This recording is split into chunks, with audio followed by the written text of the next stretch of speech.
So earlier on, as I found out, there's an English school in Portobello, and the staff have lost their job, didn't get paid. And as somebody who is concerned and living in the area, I thought I'd pop down to lend my support.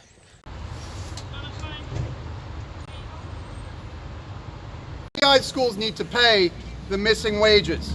This is not responsible, this is bad business, and MEI did advise the Department of Education on the regulations, and they have left teachers out deliberately. Teachers must fight for their rights, work must be paid for.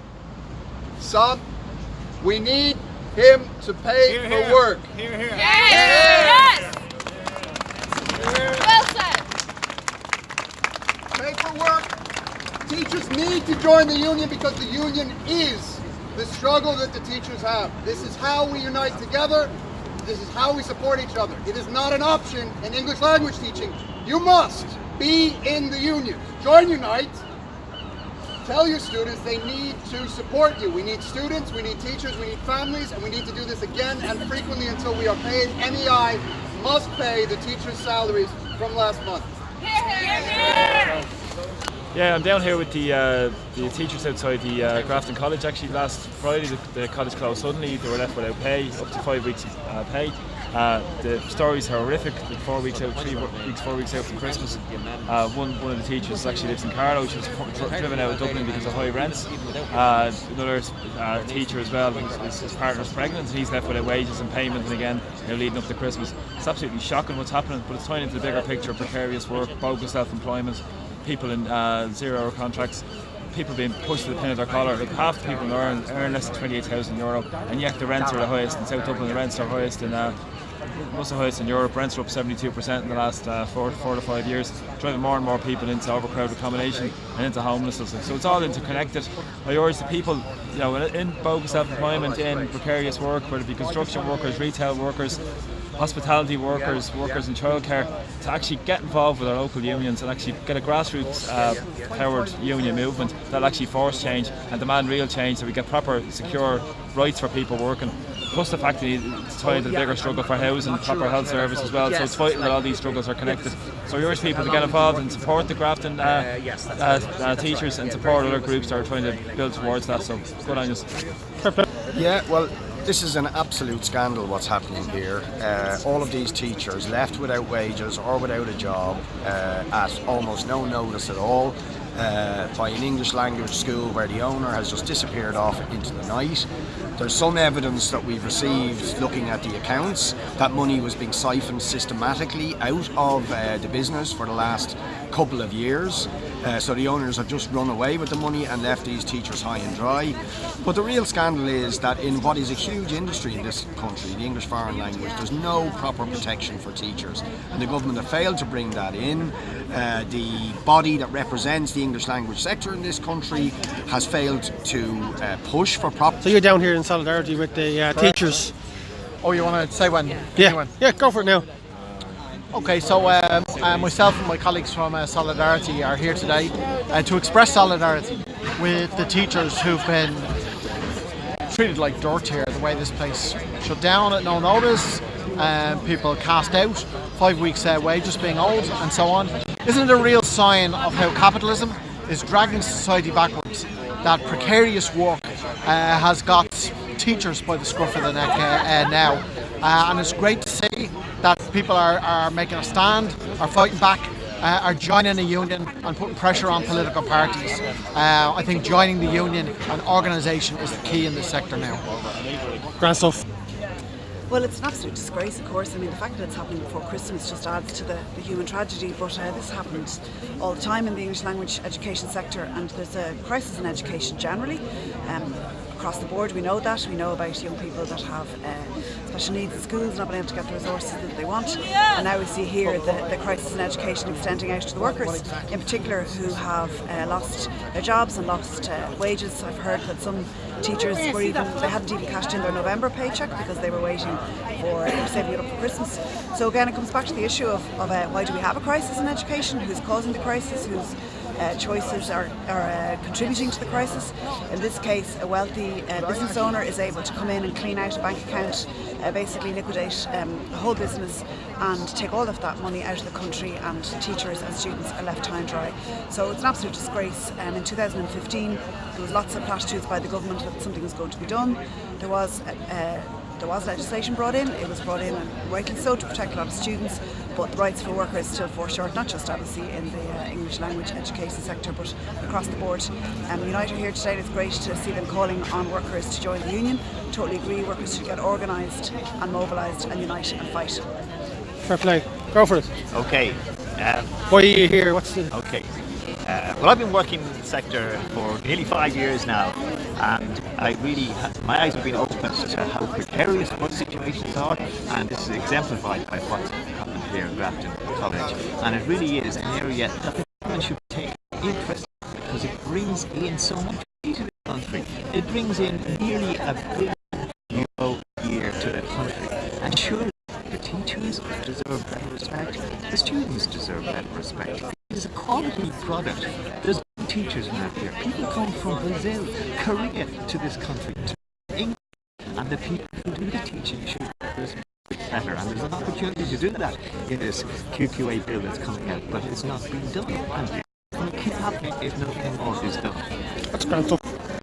Can I get your opinion of today? Yeah, well,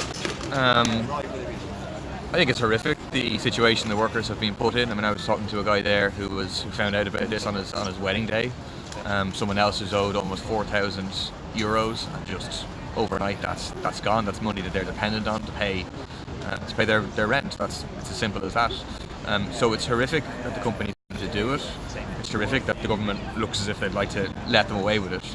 It's good to see the fight back in the organisation of the workers. It's great that there was an occupation last night. It's good that there's a lot of different English language teachers out today to support those workers, and that's the road forward. So we'll be raising this in the Dáil. We'll be trying to have the amendments to give the proper protection for teachers. But Mick Barry was just speaking there, and I think he made the key point, which is that the way to resist this is to organise the sector.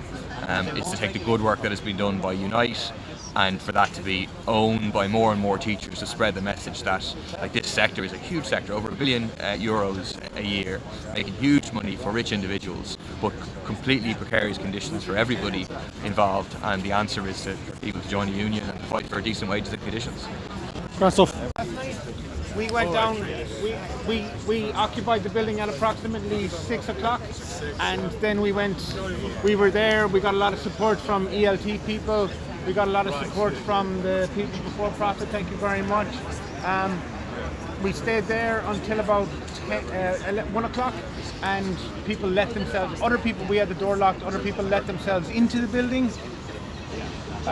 One of the two people, the male identified himself, the female refused to identify herself, and then she said that she was going to make a complaint. The Gardaí came initially. That was fine. Nothing illegal was happening. Nothing illegal happened here at all last night. Then a formal complaint was made by they said that Saeed. They said that they were speaking on behalf of Saeed.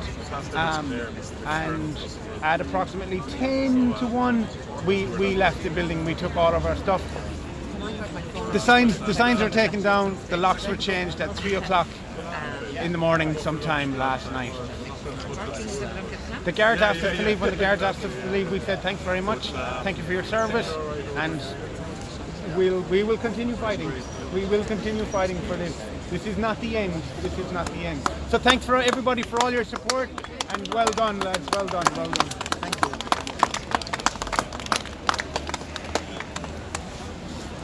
On behalf of Unite, your trade union, I just want to first of all applaud and acknowledge the actions that you took last night in the struggle to enforce your rights and entitlements.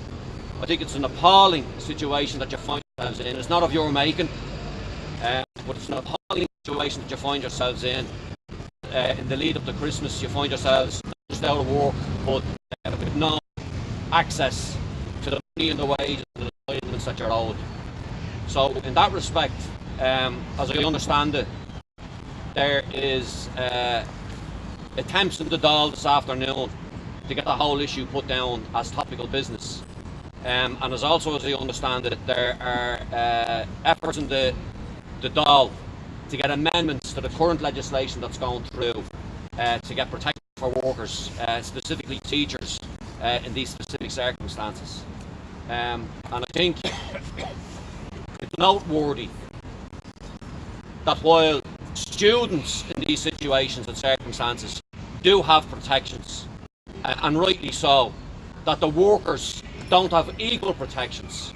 And so what we will be looking for is that the Student Protection Fund would be enhanced, that it would include teachers in this type of a situation, and we think that's only fair and reasonable.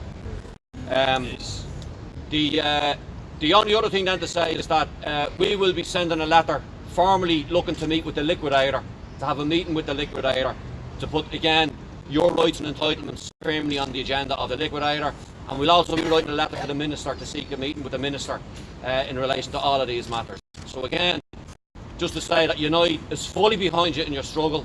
We fully supported you in your occupation, and we will be doing all that we can, and we'll be leaving no stone unturned in our efforts to get you what your entitlements are, and justice and fairness and equality in the situation and the struggle that you find yourselves in. So thank you.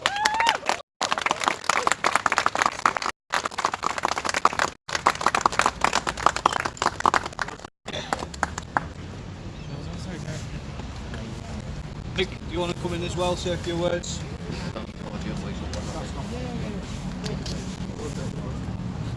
So, my name is Mick Barry. I'm a TD with Solidarity, and TDs from Solidarity and from People Before Profit are here to stand with you, to support you, and to show solidarity and to show our opposition to the disgraceful actions of the employer in this case. The case will be raised on the floor of Dáil Éireann this afternoon. We have a little bit of time and we will use it to highlight this case, to demand that the government supports the amendments in the Seanad, which would give extra protection to workers, and to say to the government, 3 weeks before Christmas Day, you cannot and you will not be allowed to stay silent and stand idly by while workers go without. Workers must receive what is owed to them, and the insurance fund must be opened up quickly to give the workers what they are entitled to. The legislation is important and we will push on that front. But what is every bit as important, what is even more important, is that the English language education sector becomes a union sector. Not 50%, not 60%, but a 100% union sector.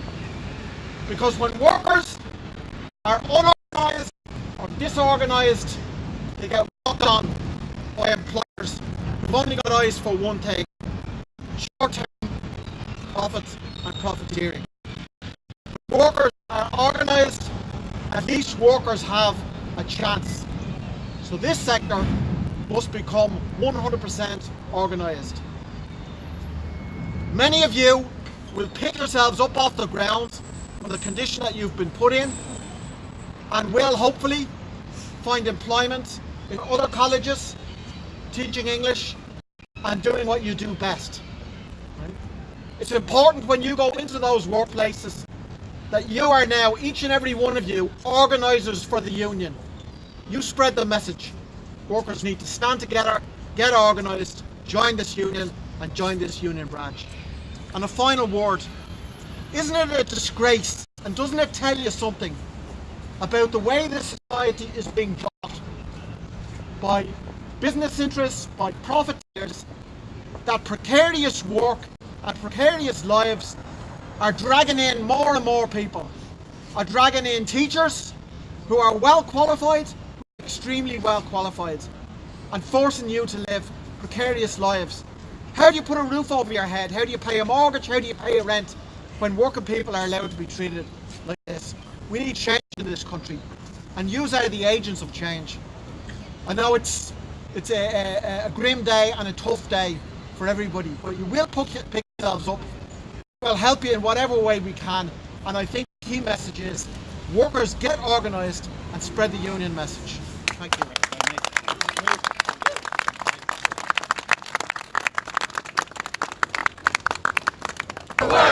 Paid for work!